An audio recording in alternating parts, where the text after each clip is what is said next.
Welcome back to the Daily Lift. As Christians, we are to have a spirit of boldness and not of timidity. The boldness, though, is not because of pride or of arrogance or of anything that we have done, but the boldness is that we have the faith in God's presence, which gives us courage to face difficult times. In Joshua chapter 1 verse 9, God gives Joshua a powerful command. He says, "Be strong and of good courage." And these aren't just words of encouragement. They're marching orders from God himself. And Joshua was stepping into uncharted territory, and he was taking over leadership from Moses, and he was about to guide the Israelites into the promised land. And he was preparing for battles against armies that were far more powerful than his people were. And so from this human perspective, there was every reason to be afraid. But God didn't leave room for fear.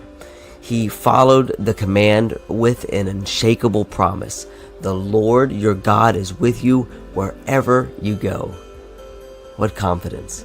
You see, boldness isn't about ignoring fear or pretending challenges don't exist. Boldness comes from knowing who's standing with you.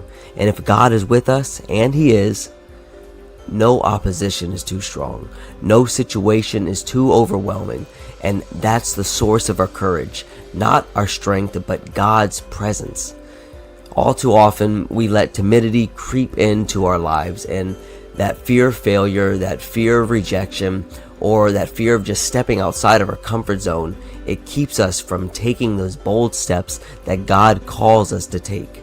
So God hasn't given us a spirit of fear, though. Paul reminds us in 2 Timothy 1:7 that we have been given a spirit of power, love, and self-control. This means we're equipped to rise up in faith and not shrink back in fear.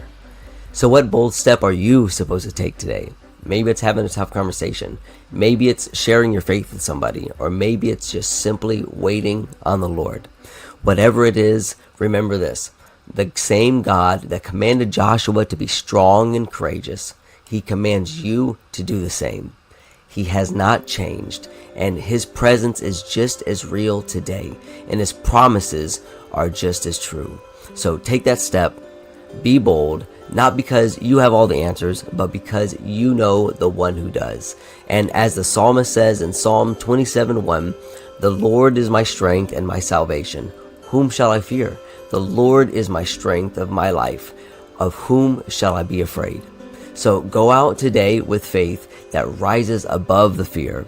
Step forward with courage, knowing that the Lord your God is with you wherever you go. And as always, go lift somebody up.